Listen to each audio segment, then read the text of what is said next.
high rates of workplace violence. Thanks for joining us. I'm Rod Carter. I'm Angela Taylor. Sadly, the problem worsened during the pandemic. Just yesterday, 2 healthcare workers were shot and killed in a Dallas hospital. And over the summer, a Duke Hospital nurse here in Raleigh was assaulted by a patient. Hospital administrators I spoke to say this is not a new problem, but it is getting worse. That's why they're looking at everything from new warning signs at hospital entrances to updating training programs. I've had people reach out to me and say, I want to get out of healthcare, or should I get out of healthcare? What are my options? This really rocked my world when I've had medical students reach out to me and say, I don't think I want to do this anymore. But violence is becoming evidently a tipping point where people tell me, well, they put up with the other travails of our current healthcare workplace, but when they were assaulted or their family member, their spouse was assaulted, who's also a healthcare worker, all this seems to be, that's a bridge too far. I've had enough. I want to leave.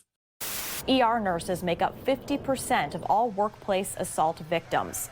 The Emergency Nurses Association, or ENA, says most nurses felt that rate increased during the pandemic. The ENA joined Wisconsin Senator Tammy Baldwin to promote legislation protecting healthcare and social services employees from violence. Senator Baldwin says the legislation is long overdue. It's such a regular occurrence. It's horrible to say, but it's such a regular occurrence that work doesn't feel safe. That should never be the case, especially for a workforce that is committed to helping heal and treat. The bill already passed the House. Senator Baldwin says she's bringing the bill to the Senate floor this week. Deal with it, period. How did we even get there? That's the piece that's missing for me. How we even got there, that this event could even happen. If it was back where I used to work and there was a locked unit, and I could understand that, but med-surg is locked. Why can they not hire security to be in the room? If you want to admit the patient for some type of MI evaluation and you don't feel safe enough transferring them, then maybe that's something that needs to be enacted. There needs to be some policy that states if somebody is threatening physical violence or seems mentally unstable and you cannot transfer them out, that just has to happen. Because I'm sorry, a little CNA sitter sitting in the room isn't going to be able to do shit. If this man just starts going off the hinges, what good is that going to do? Welcome to Pulse Check Wisconsin.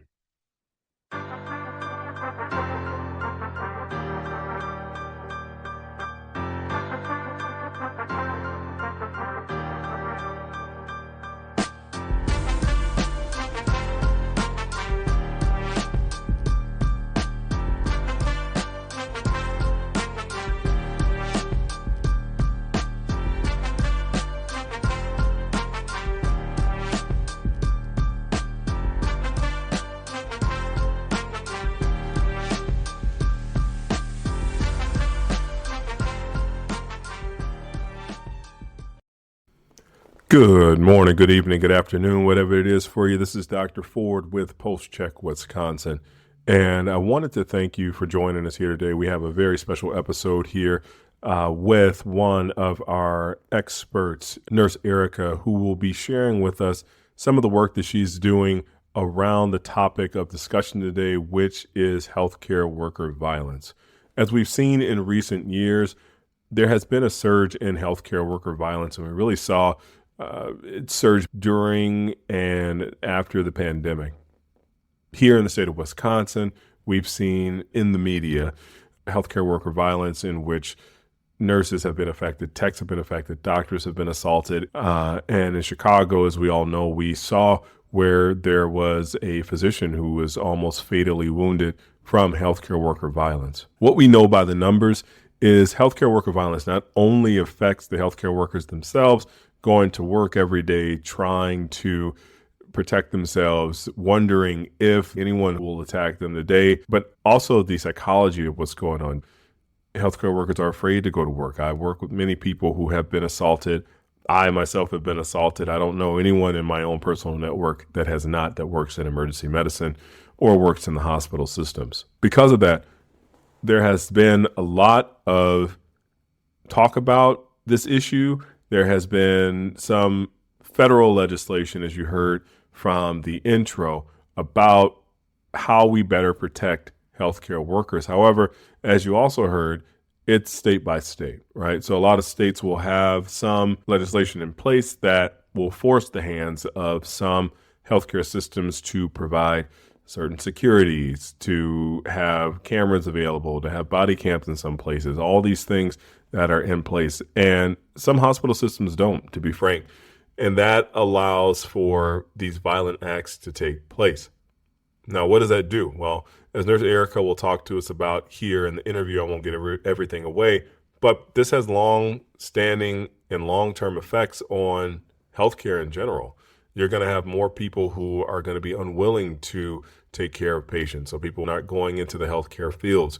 You're going to have people who are going to burn out, as we talked about with Dr. Ferguson in our previous interview. Healthcare burnout is a reality, and if you have this trauma squared around the healthcare experience, you're going to have a lot of people who don't want to come back to the hospital systems anymore. And that in itself is not only an issue for healthcare providers, but it's an issue for all of us, right? You're going to have less people willing to take care of you in the hospital, which means you're going to have longer hospital waits. Your quality of care is going to go down because people are going to be guarded when they're taking care of you. You're going to have people who aren't thinking clearly when they're making medical decisions because they don't know if somebody's going to assault them or they just have been assaulted. I can't tell you how many people I know that had been assaulted at the beginning of their shift and then had to continue on with the shift, seeing patients still in very high intensity situations. So this is an issue that I'm really excited to break down, really excited to get into. So happy that we have Nurse Erica here with us. So with that being said, go ahead and sit back, and we want to welcome Nurse Erica.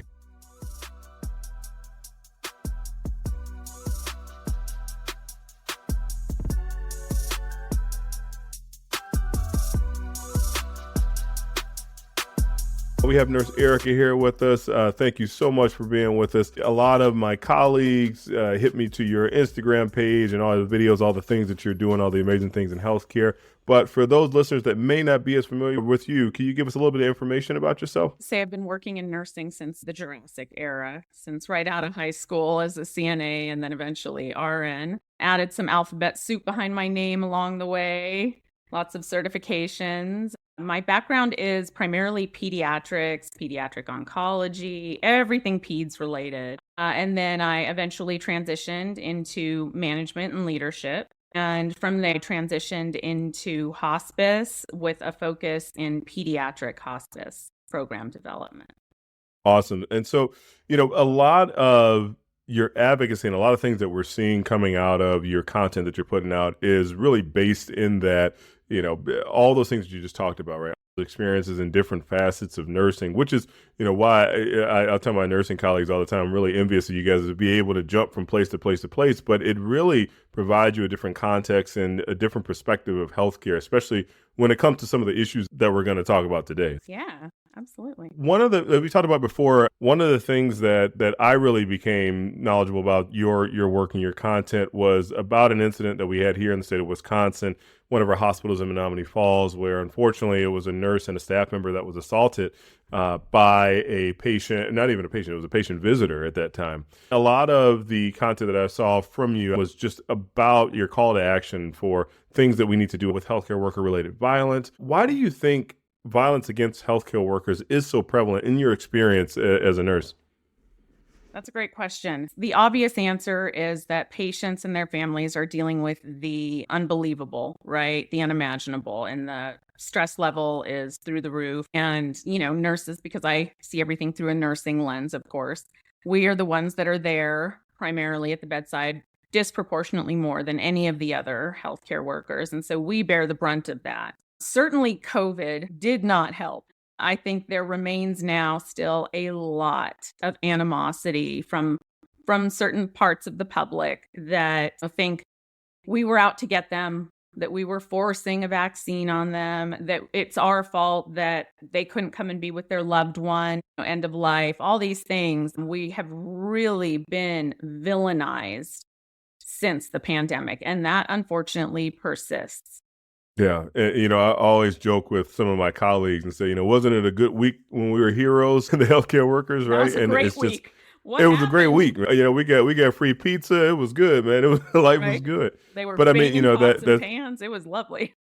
exactly right. And you're exactly right. That is kind of when I felt that my own personal experiences with healthcare violence and patient interactions, unfortunately, especially the pandemic was very politicized.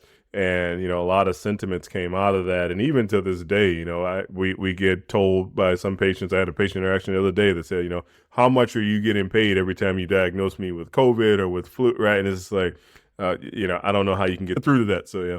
Yeah. There's a certain level of ignorance you're never going to overcome. One of the things so a lot of these questions were brought up by colleagues of mine, and I asked them to send in questions because, they're, like I said, we're all huge fans of yours, and they wanted to ask directly to the source. Just for some of our listeners here, what are some of the most common types of violence that nurses experience and healthcare workers experience in the workplace? Yeah, it's everything from verbal. Now, that is actually a very overlooked form of violence. Verbal threats going so far as I'm going to look you up on the Board of Nursing website. I'm going to find your address. I'm going to follow you home. And that has happened. And then it's things like spitting, slapping, sexual grabbing inappropriately, hot coffee. That's happened a lot. The burning hot coffee and they throw it in a healthcare worker's face, strangulation, assault. Absolutely. No one wants to hear it, but homicide and rape does in fact happen in healthcare settings against healthcare workers. And then one that is really overlooked is bodily fluids that are weaponized against healthcare. And in my opinion, that absolutely needs to be added to legislation as a form of a weapon. When someone is dangling their urinal, whatever it may be, any type of bodily fluid in front of you, and they may or may not have some sort of a, bloodborne disease that we could contract, and they are actively like threatening to throw it on us and do. That's a weapon. But yeah, homicide, rape, one of the worst cases I ever covered had to do with a nurse being raped in the hospital. And, these are the things that it really hits home when I have these conversations with people who don't work in healthcare like we do and don't see it as often as we do. But if you remove the hospital from these situations, right? Like if you were out at McDonald's or out at a restaurant or out at the mall and someone did these things to you, somebody threw a bodily fluid on you, that would, in some cases, they had a communicable disease. That's bioterrorism, right? Like these are things that would be covered under the law. But like you said, these are things that kind of are under the shroud of secrecy and dismissance in the hospital setting. Yeah. I mean, think about just flying on a plane. If you were to do just a fraction of any of this, or even the threat of doing any of this, immediately you would be kicked off the plane, you would be arrested, right? Literally in every other setting, profession, anything, there are more protections than in healthcare. You go to the library and you go through a metal detector often, to a show without Disneyland, the happiest place on earth, has metal detectors, right? But Mickey don't. ain't playing. Mickey ain't playing. Good. And he shouldn't. One of the things that we talk about all the time, because I have practiced long enough now that I've seen the entirety of some nurses' careers. And unfortunately, in some cases, it's from the start to the end of that career because of some of the things that we talked about here, some of the stressors outside of the administrative or even the burnout from the psychological aspect of carrying these burdens of all the things that you're seeing, but also because of this workplace violence. How has the rise of violence in the workplace in healthcare impacted nurse retention and burnout in your estimation? Yeah, well, let's start with the term burnout, because we're not burned out necessarily. We are exploited, especially as nurses. Burnout implies that it's our fault, that we have some sort of, responsibility in that, right? Nurses leaving the profession, for example, when you talk about retention, that's just us finally having healthy boundaries. And it's taken us generations to get to this point. What other profession would you criticize for having healthy boundaries? None. Moral injury. Okay. No one talks about that, or they don't talk about it enough. But the fact is that when you suffer from moral injury long enough, it greatly diminishes your ability to be compassionate, right? Towards our patients, towards each other. Last time I checked, I believe the stat was 1 in 18 new nurses contemplate suicide their first year. Oh my gosh. And a big part of that is workplace violence. It's not all about, but a big part of it is. And I don't know if you recall or if you had a chance to read A Letter to My Abuser, written by an ED nurse a couple years ago, Tristan Kate Smith, who sadly took her own life and left behind a very well-written letter from a nurse's perspective. And one of the big components of it was workplace violence and how hospitals simply won't do anything to protect us. Yeah, and it's sad, like you said, it's an entire generation that is affected. And even if you get out of the nursing profession, a lot of folks don't understand that this is something that you're going to carry with you for a lifetime. This is PTSD, right? We'll call it what it is, right? Correct. And if this was an interpersonal relationship, this would be an abusive relationship in some instances. Some of the situations that you're being placed in. Lots of correlations there. We have kids together. I have to do it for the patients. He didn't mean it. The hospital cares about me. Once I get a plan in place, then I'll leave. Well, I need this job. It's really the same thing when you think about it. And it's interesting. We had a doctor on at the very beginning of the second season, Dr. Jane Morgan. She's a cardiologist out of Atlanta, and she spoke to some of that similar thought process in physicians, specifically in African-American physicians as well, when she talked about, you're staying in it, but maybe you're staying in it too long, right? Because what are the patients going to do without me? What is the community going to do without me here? And then you stay in a bad situation too long, and to the point where you get an incident like this that occurs. And again, it just has downstream effects with your work life, with your interpersonal life, and then in going forward too, right? Yeah, very true. So one of the things that I recently spoke to a colleague about who I witnessed an incident that occurred with them was reporting, right? As we know, it's been publicized recently. There's a lot of federal statutes and there's state-by-state statutes on the books now for healthcare worker violence and some of the punishments that are associated with patients who will perpetrate this. What are some of the barriers, and are there any barriers? Because you and I both know there are, but for our listeners, are there any barriers for reporting incidences of violence, and how can those be addressed? Definitely. I will say the biggest barrier from a nursing perspective is retaliation. You are almost guaranteed, there's some outliers, there are some good employers, but by and large, you are almost guaranteed to, if you do report things, to be the victim of victim blaming and or retaliation from your job.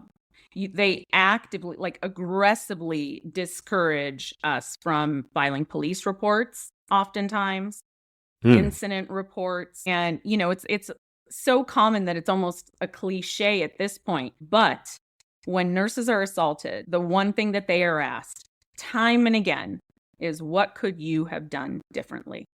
That's the epitome of victim blaming, right? So I challenge not just nurses, but all healthcare workers. When you are asked that, flip the script, flip the table on them and say, what could you have done differently to protect your staff? What could you have done differently to provide the safe working conditions that you're required to do? Yeah. And it same way, right? Like we had on a group of SANE nurses that came on and talked about some of the resources that were available in Milwaukee. And one of the things that they talked about was when they initially speak to a patient who has had this assault or has had this trauma, they create the feel of, this is not your fault. Right. Like you did nothing to deserve this. How can we move forward to help get you out? Right. And so it's so, the contrast of that, like you said, I have heard that personally in instances where I've been assaulted in the past, and, that you're right on. And by saying, that whole ideology is flipped. Yeah. Yeah. It really is pervasive. The retaliation. So often, if you, for example, are injured, you need to take time off. Well, then they find that they use that as an excuse to ultimately terminate you. You've missed too much work. Yeah, I've missed work because I was injured at work where you refused to do anything to protect employees, or they just start writing healthcare workers up, making their work environment so miserable that they eventually quit. The retaliation is out of control. And, one of the questions that was brought up by a good friend of mine who is a nurse here was, how can healthcare workers hold their administrators accountable? You spoke to that, kind of flip it on there, but what are other ways to hold them accountable when they fail to support, filing charges against individuals who harm us or taking it to that next level? You have always got to be working on your paper trail. You have just the same way that we document to CYA, right? Mm-hmm. We have to be doing the same thing to document as in a paper trail so that we can prove that these things happened, right? Because the reality is that reporting unsafe working conditions or safety concerns is considered a protected act. So any retaliation for that is absolutely illegal. You can immediately report that to the NLRB and to OSHA. But can you prove it? And most of the time, they can't. They don't have a paper trail. They had all these verbal interactions. They didn't fill out an incident report. They didn't file a police report. They didn't send summary emails. They can tell you all about it, and we know they're telling the truth, but legally they can't prove it. So you need to always be creating a paper trail. And I always tell everyone, keep copies of it at home. Don't keep it in your work email, because if and when they terminate you, you're locked out of that email before you even know that they're going to. So make sure you have copies at home printed of everything. Get witness statements from anyone that witnessed anything. Send the summary emails. I just wanted to follow up on our conversation this morning in your office where I relayed these following concerns and you responded with. Now, is there an inherent risk that the manager or whomever is going to recognize that as, oh shit, they're trying to create a paper trail, they know what's up? Sure, but what's the alternative? To do nothing? Right. Right. And, it's so interesting to me, too, that in some cases that's seen as like a negative, right? Like, so like you said, if someone that you spoke to who's a superior is now looking at you a certain way because you're keeping a paper trail. I mean, if you get assaulted on the street, a police officer is going to file a report. They got a stack of paperwork this heavy, right? So I don't understand like that disconnect. Like I said, I've been through it. I've had friends of mine that have been through it as well. But it is that disconnect between administrators and those individuals who are in charge of taking it to the next step. But you got to protect, like you said, you got to cover your ass, CYA, right? You got to protect yourself, and you have to be your own advocate in those situations. Yeah. Absolutely. How can nurses protect themselves from that retaliation when they're speaking out against those unsafe work environments? It really does come down to the paper trail. Again, you have to be able to prove it, and people think that retaliation only is like termination. Like I was assaulted and then no, if you look it up, the retaliation takes numerous forms, and this is spelled out in federal legislation, so it can be a change in schedule. Suddenly you're switched to night shift. Suddenly you're no longer given your charge nurse positions with the differential. Suddenly you are being scrutinized for your time and attendance when you never were before. It can take all manner of different forms, but you have to be able to prove it. Do a timeline, like if you think you're being retaliated against, do a bare bones timeline. This date, I was assaulted. This date, I reported it. This date, 2 weeks later, called to HR. This date, 1 week following, put on performance improvement plan. This date, 1 month later, terminated. Like show the trajectory with the bare bones outline. In instances that you have seen be successful, if you've seen some nurses speak out and have been successful at it, what legal avenues were taken? Is it strictly through the hospital, through like the HR department, through wherever? How would you recommend nurses go about it? Lawyer up. And, people hear that and they tune out and I can't do that. I can't afford that. Well, you know what? I've done it. And I was a single mom most of my kids' life. I couldn't afford it either, but I did it anyway. Because sometimes there's a greater good involved. Yeah. Yeah. Go see the employment attorneys. Most of them will have free consultations. Go see 2 or 3 of them and tell them what happened, and then say, do I have a case? And if so, is this a case you would be willing to take? And get the feedback from them. In my experience, those lawyers will tell you the same thing that Erica's telling you right now. Make sure you have that paper trail. Yeah. Right. And a lot of those lawyers are going to request that paper trail as well, so they can have that documentation. They can go back and then they can advocate for you on your behalf. Because, on top of all those things, like you said, Erica, like you were a single mom, you're working full time at that point in time. Right. And so you have all these things that are going on. Why not get someone else involved who can take it the next step and to advocate for you in that right? So one of the things I played a clip before this episode about some of the new federal and state laws that currently exist to protect nurses from workplace violence. What are some of the ones that you've seen work and not work in recent years? Well, I want to start with, we all need to support a pending legislation. It's Workplace Violence Prevention for Healthcare and Social Service Workers Act. It's a mouthful.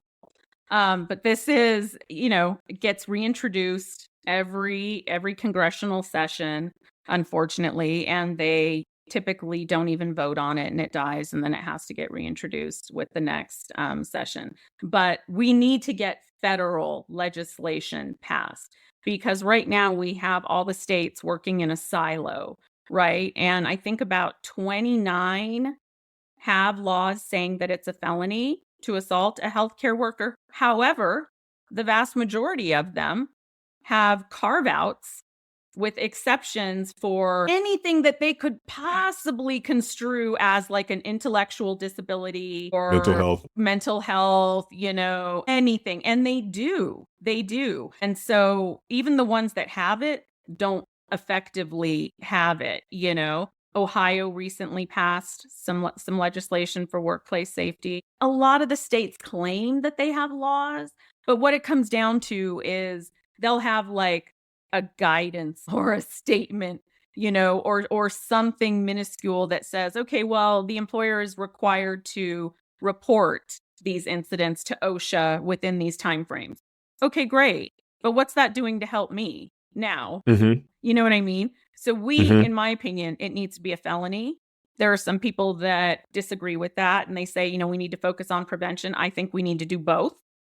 Mm-hmm. Knowing that it's a felony nationwide would absolutely be a deterrent to a lot of this, just like they're not going to do that to a cop because they know it's going to come down so hard on them, right? It needs to be the same for frontline healthcare workers.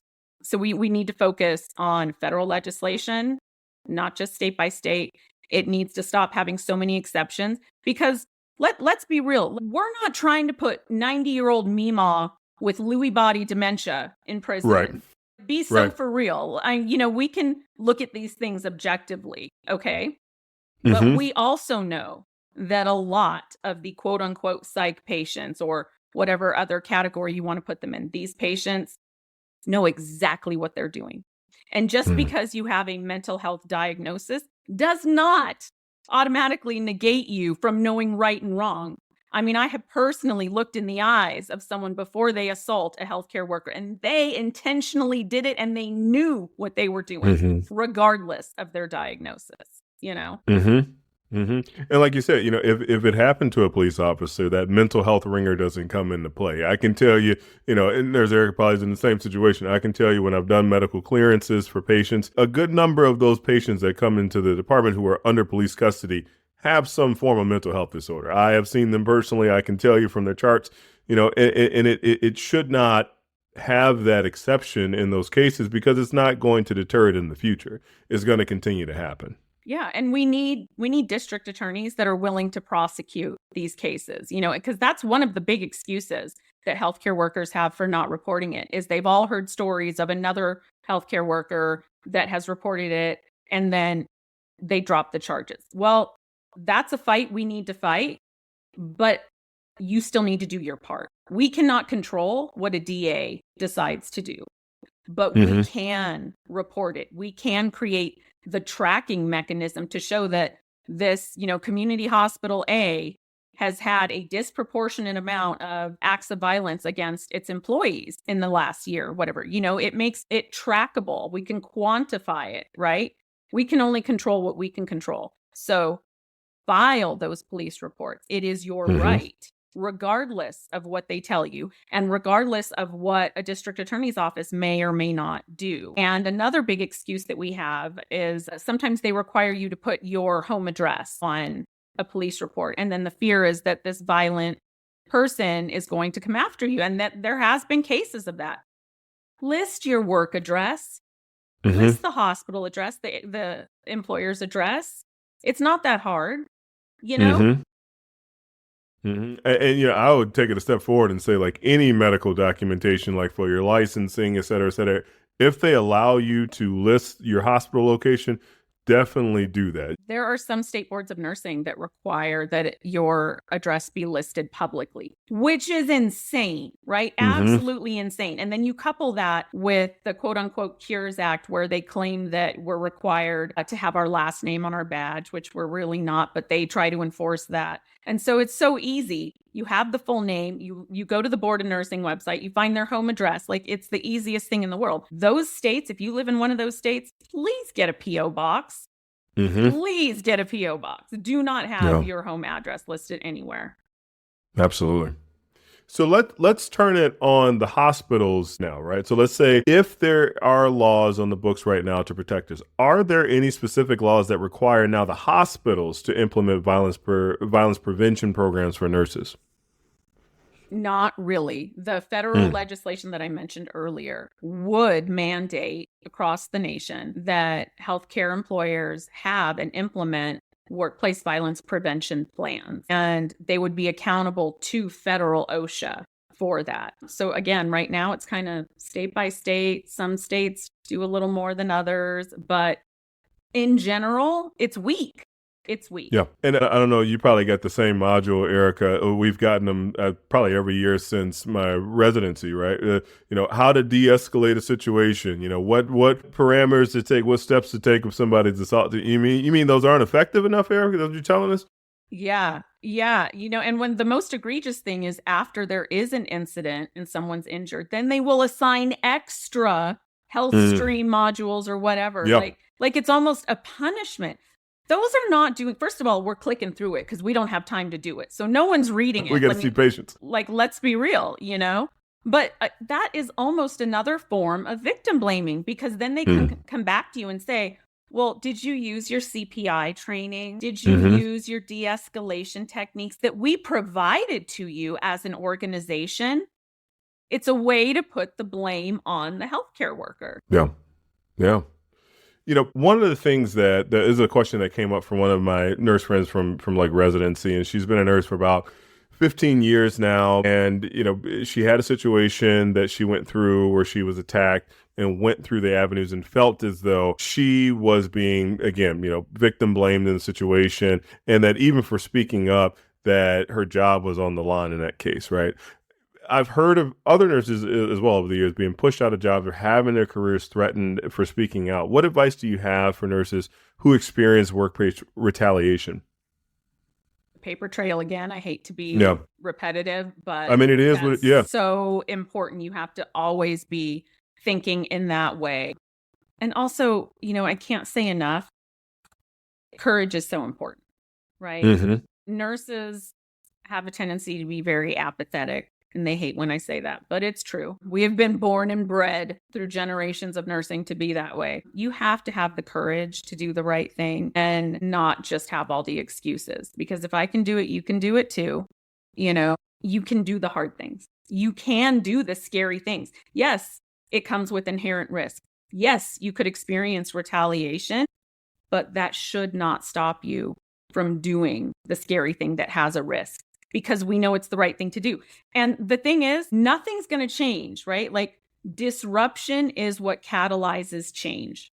So if you are not willing to be the disruptor, to put the things in writing, to report the things, to hold employers accountable, then you can expect no change and you have yourself to blame. Yeah. And I will push back a little bit on that too, because this is a question that came directly from another friend of mine that said, Nurse Erica has been such a fearless advocate in this space. Could you ask her how has she managed to stay employed while speaking out? I've been terminated for being vocal. Mm-hmm. I absolutely have, more than once. It has happened to me before I ever started on social media when I was a bedside nurse. That happened to me for simply doing the right thing, for following hospital policy, for being vocal about it, for reporting things. I've been terminated. I fought back and I won. It was not an easy fight or a quick fight, but you can do the hard things, as I said. Mm-hmm. But it has also happened to me since I have started with this platform for the past 6 years, where I have been terminated from a job because of how outspoken I am. And, it's kind of one of my goals is to normalize that, because retaliation is so prevalent, especially in nursing, and there's a lot of shame attached to that. So you almost never hear a nurse say they reported me to the board of nursing or they terminated me, even when they know they did nothing wrong, because there's so much shame attached to it. We need to normalize that. We need to get that out in the open and start talking about it. I did nothing wrong. I was retaliated against. I was terminated. Say it. Say it, mm-hmm. But yeah, it does not escape my attention that I have effectively painted myself into a corner where I'm not rehireable as a nurse at this point. I am still working, knock on wood. God forbid something happens with my current job, because who in their right mind is going to hire Nurse Erica? You know what I mean? So I'll hire you, Erica, if I had a hospital. They don't allow us to own hospitals anymore. But you know what I'm saying? My advocacy has absolutely cost me professionally. I never knew that it was going to go this far. My platform, this was never a plan of mine. Had I known that me being vocal on this level would mean I could never be a bedside nurse again, I probably wouldn't have done it. That really kind of breaks my heart. As much as I don't want to go back to bedside, the fact that I can't breaks my heart, So I've paid the price professionally for this. Which is just unfortunate, right? Especially, like you said, just for doing the right thing, for advocating for safety in the workplace. No one should have to go to work and think to themselves, is this going to be the last time I'm going to see my family? Is this going to be the last time I'm going to be able to do this work? Am I going to get injured to the point where I'm unable to do my job day to day? My dad was a firefighter growing up, and before every shift he would hug us and kiss us, and because again, it comes with that, you don't know if you're going to come home. And I've found myself in recent years doing the same thing with my kids, right? And it's just unfortunate that that's kind of where we are in a situation that this is supposed to be an environment that is a safe place. People come to our hospitals when they are in violent situations or being assaulted out in the community for care, for safety. And here we are, we can't even guarantee it in some instances in our own environments. Have you seen any hospitals get it right? Have you seen any states get it right? Have you seen any successful policies or practices that protect nurses and other healthcare staff? I think Wisconsin, from what I understand, is doing something right. They have made it a felony to assault a healthcare worker. They face, I believe it's up to 6 years in prison. Shout out Tammy Baldwin, our senator. My understanding is that to even threaten a healthcare worker comes with up to 6 years in prison. So shout out Wisconsin, I hear from nurses a lot that claim their hospital, their employer is doing the right thing. And then I always say, great, tell me what they're doing. Well, they put in a metal detector. They put in a metal detector? Yeah. Oh, yeah. If you go through that door. Yeah. Right. Because the average hospital has something like 7 public entrances. So what good is that one in the ED doing? It's not. Right. Don't come and tell me that your employer is doing the right thing unless you can tell me that there is a metal detector that is manned 24/7 at every single public entrance, right? Don't tell me your employer is doing the right thing unless you can tell me that you have armed security at your facility that are allowed to touch patients, because believe it or not, there's a lot of places that have ridiculous policies preventing public safety or security from even physically touching the patient. They're useless. Simply useless, Yeah. Don't tell me your employer is doing the right thing unless you are actively encouraged to file police reports and you are supported and you have security outside of the ED. Because let's be real, in the last couple of years, the big horrible incidents weren't even in the ED. They've been primarily in labor and delivery units, for God's sake. Like, no one is safe, So I'm sure there are some outliers that are doing it right. I honestly could not give you a name, though. Yeah, that's fair. And that's fair. And, like you said, it boggles the mind that some of these environments, especially, like you said, when we have such lax in some states parameters around patients and them coming to the hospital and being able to essentially do whatever they want in some cases, right? If you go to, let's say a lock facility, if you go to a prison, right, where it is expected that, there's going to be a fully maximum security effort. If you go to the police station, there's going to be metal detectors. If you go to a lot of these places, even if you go, I went to Costco the other day, it was a metal detector at Costco, right? So it's like, why aren't we carrying through? And some of it has to do with like the Press Ganey, and we can go an hour, and a half about that conversation. And about, for our listeners, is more so kind of the evaluations that you do when you go to the hospital. How do you like your experience? But at the same time, not only the healthcare providers are going to be affected by these violent attacks. I prevented patients in the past from being assaulted by other patients, right? And so this affects all of us in that environment. So why not make it safer for all of us?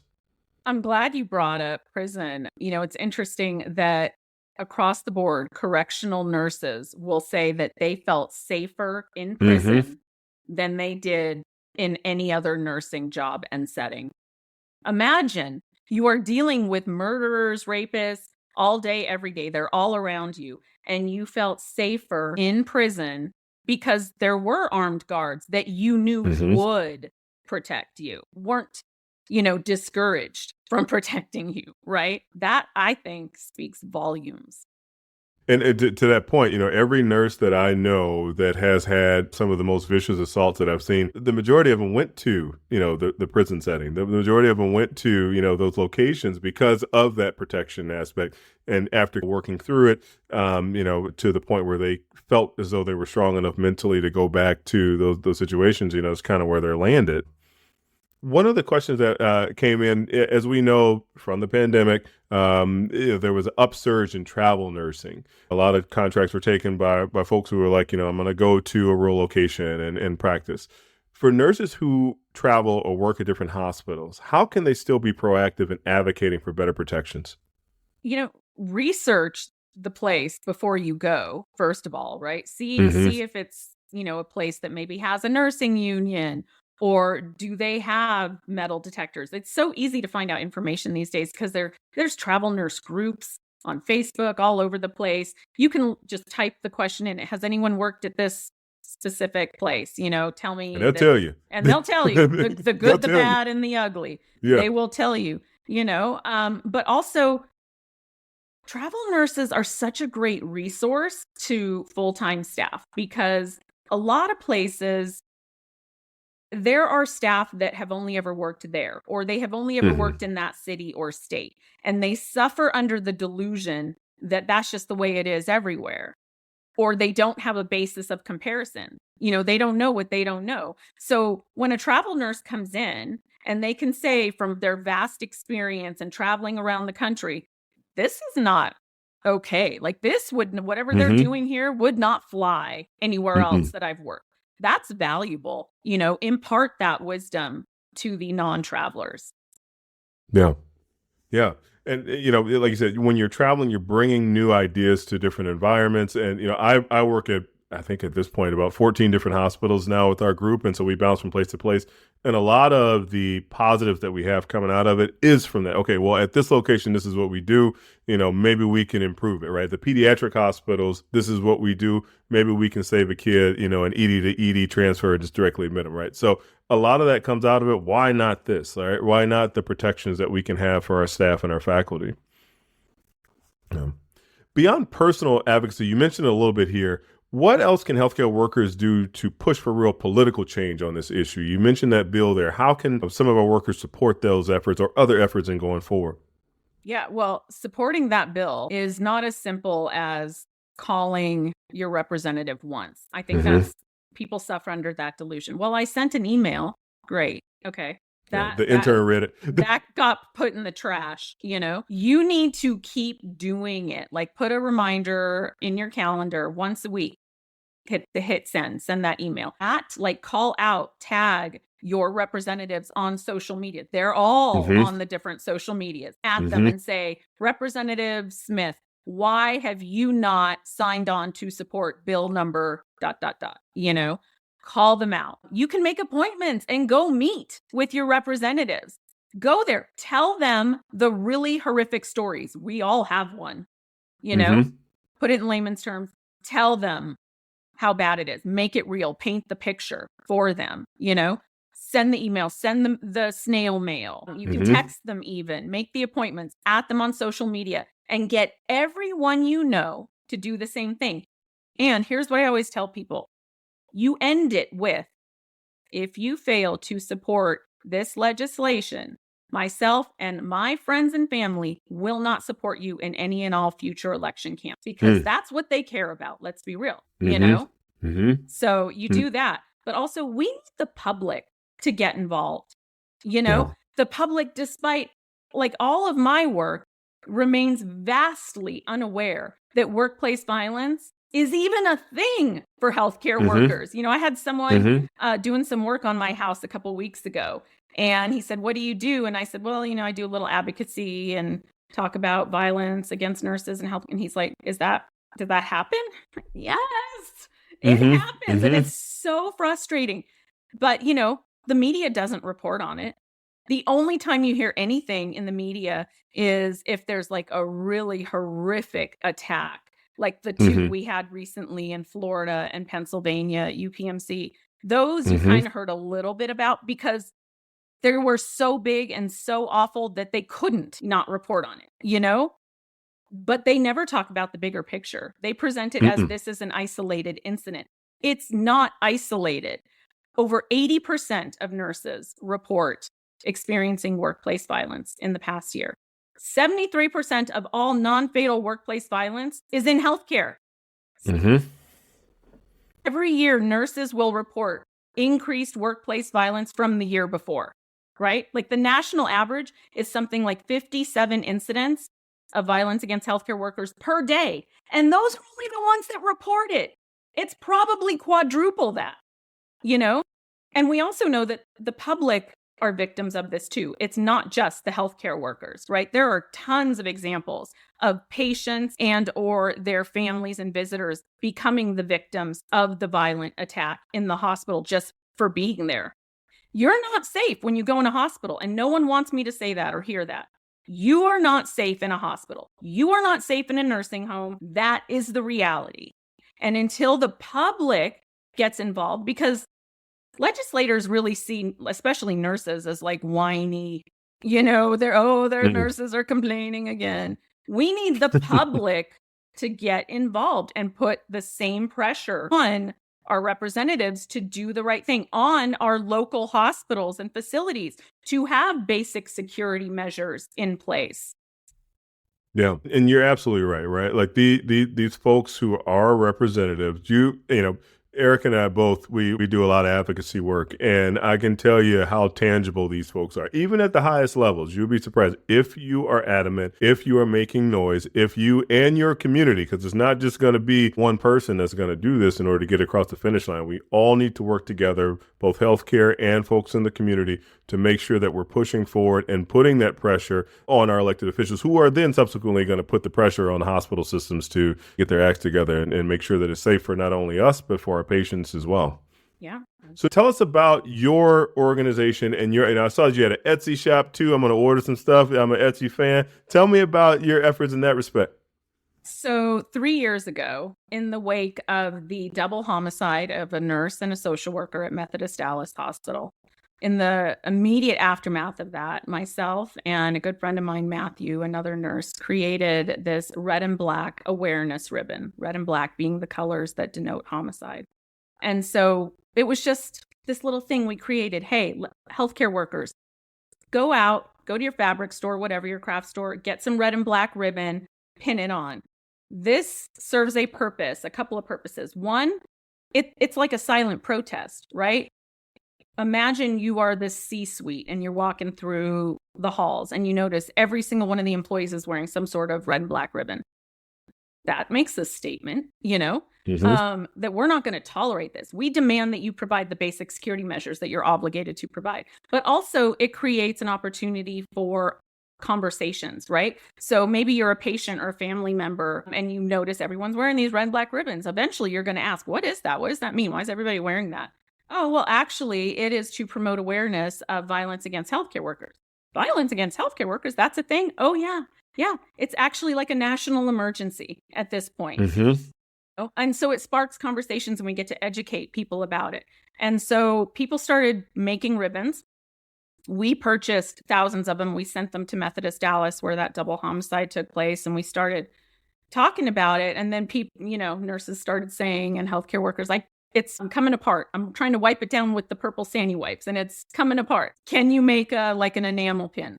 So I made an enamel pin and I opened an Etsy shop. I knew nothing about doing any of this, but I did it. So you can go to my Etsy shop. It's The Nurse Erica, Erica with a C, and you can get an enamel pin. And then they said, well, can you make a badge reel? I don't want to wear a pin. So I made one with a badge reel. Nice.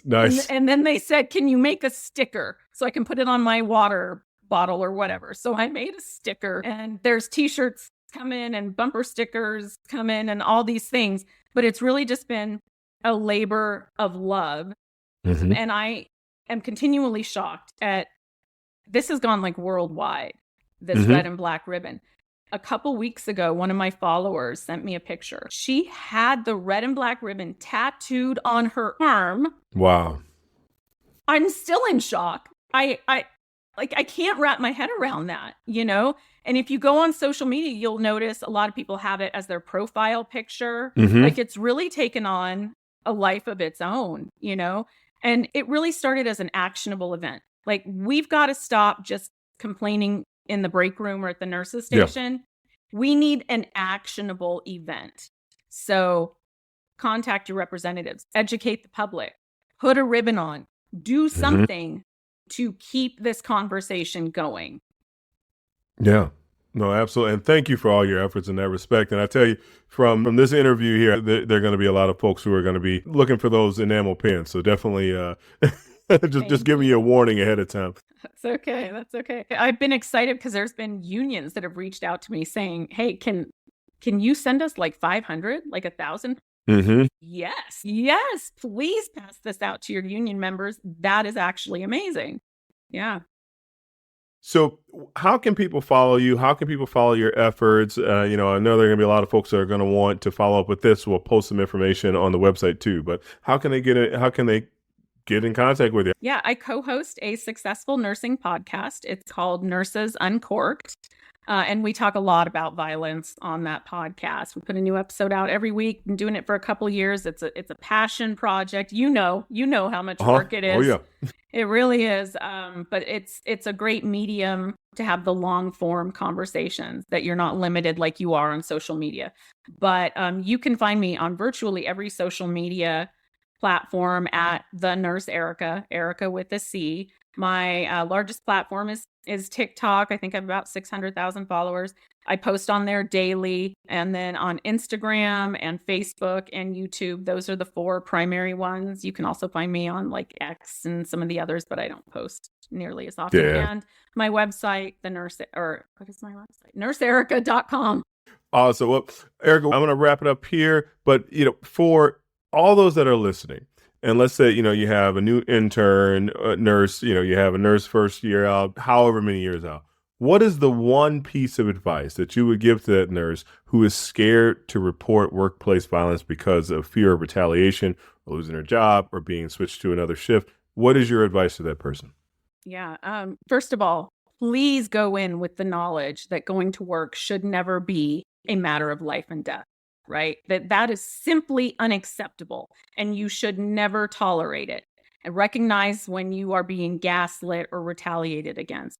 I mentioned earlier courage, but I have to say, if I'm being honest, I'm really kind of at a point after years and years of saying everything and all the advocacy and traveling around the country and giving speeches. I can't teach you courage. That is a choice. It is a choice. It's a hard choice, but it's a choice. And you can do the scary things, as I mentioned, and understand, like I said, disruption is what catalyzes change. So you have to be willing to turn off all of the people that are going to be whispering in your ear saying, there's no point in reporting it. They're going to fire you if you do this. Stop listening to that garbage and just stay true to what you know, that going to work should not be a matter of life and death, and that it is your right to report it. And then you need to proactively always be creating that paper trail to protect yourself. Absolutely. Well, Erica, thank you so much for making the time today. For everyone out there, we will post all the information for Nurse Erica, or Etsy shop, all the information about the bill that we're supporting here too. And thank you for all you do. Hopefully we'll be in contact in the future. Thank you so much for having me.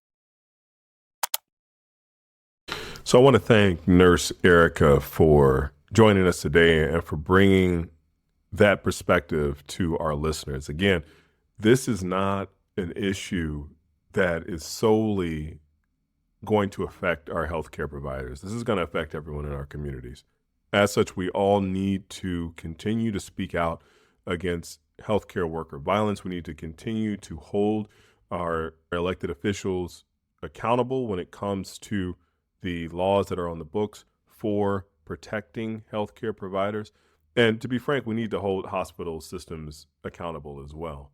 This is something that we're seeing. This is something that we are seeing exponentially now. It's going up in its incidence. And couple that with nursing shortages and physician shortages and healthcare provider shortages just in general, and you have a recipe for disaster. You have a recipe in which you're going to have worse healthcare. You're going to have a whole generation of folks who are going to be traumatized mentally and physically due to the inaction of a lot of governing bodies.